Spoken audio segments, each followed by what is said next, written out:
Okay, so for the second video of week three, we're going to focus on building a really good introduction. So we're going to do this piece by piece, starting with the hook. So you may have heard this term before in previous classes or high school. So, what is a hook? A hook is the very first sentence in an introduction that tries to grab the reader's attention. So, truly, the very first sentence of any essay. So we're just going to focus on this particular part, and then next week we'll get into the rest of the introduction. So, in order to create a really good hook, there are four top recommendations. You'll see these like in any textbook. The first one would be a famous quote. You could use a statistic. You can pose a question. That one's always popular, and a strong or surprising statement. Okay. So I do have some examples for you. Okay. We're going to pretend we're writing an essay, and the topic of the essay is the advantages and disadvantages of social media. Okay. So, based on that topic, these are all examples. Okay. Um, the the first one is social media is changing the world, and we are all here witnessing it. So, of course, a famous quote does come from a person. So, you want to give credit. I made that up, by the way.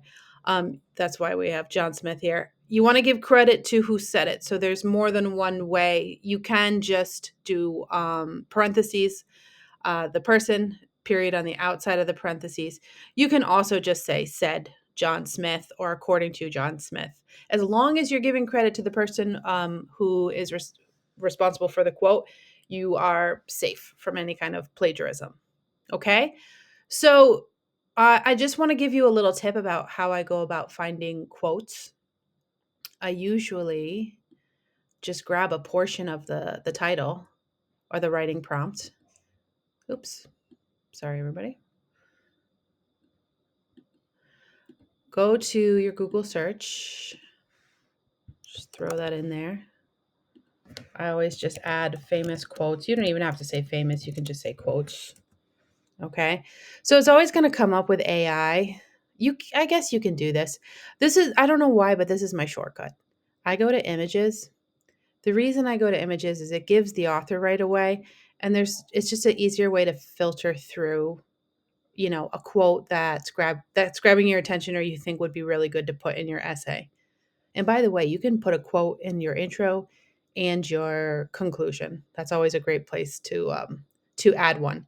So that's how I go about searching a really good quote. Okay. All right. Let's go back. Let's take a look at the second option. Okay. If you don't want to do a quote, you can always find a really good statistic.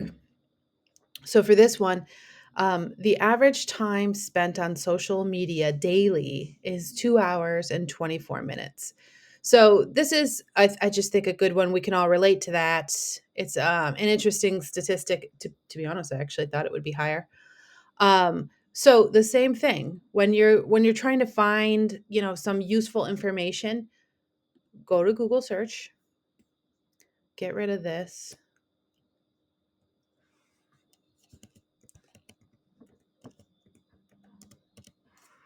This could be a little long, but we'll try it. Statistics on, let's see what comes up. Now, I don't use images for this. Okay. But I would use what you're seeing here, some of your AI options. So what's nice about this is when you click on these little things right here, it does give you the actual article. Okay. That way you can cite your source. All right. So again, you just kind of have to go through, read through them, find something you think is good, something that's powerful, that's going to, grab a reader's attention. Put it, sorry, where's the original thing here? Okay. You don't have to put this in quotes, but if you have something like, according to the California Research Center. Okay. You don't have to use quotes for this because it is a statistic. But if you could provide where this is coming from, that's another useful way to avoid any kind of plagiarism. Okay. Because you do want to give credit to the source. Okay. All right. Questions. This is a little easier. And you can always combine these. You could always use two of these options. I've seen students do that quite often. So, a question you can just begin by saying, do you think social media is destroying the world?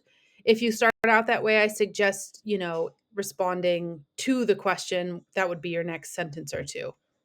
Okay. A statement.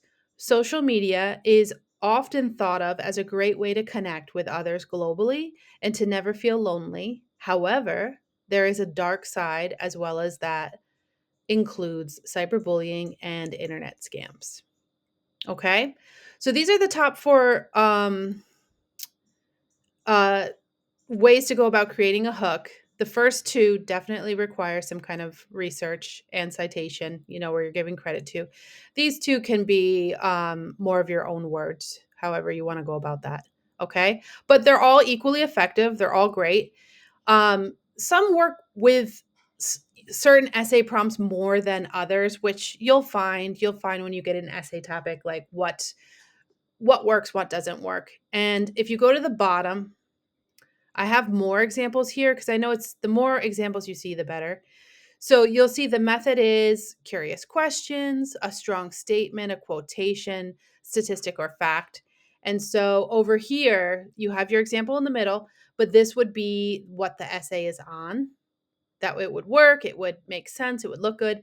And then this is what it would not look good on. Okay. Where it doesn't exactly make the most powerful hook. All right. So for your homework, you are going to be given um, a writing prompt, an essay topic, and you're going to create 4 hooks with each one of these. So a quote, a statistic, a question, and a statement for one particular writing prompt. Okay. So I hope this video helps you go about searching and ways to create these 4 hooks. So technically I just need 4 sentences from you guys. Okay. And you'll find that in the week 3 folder.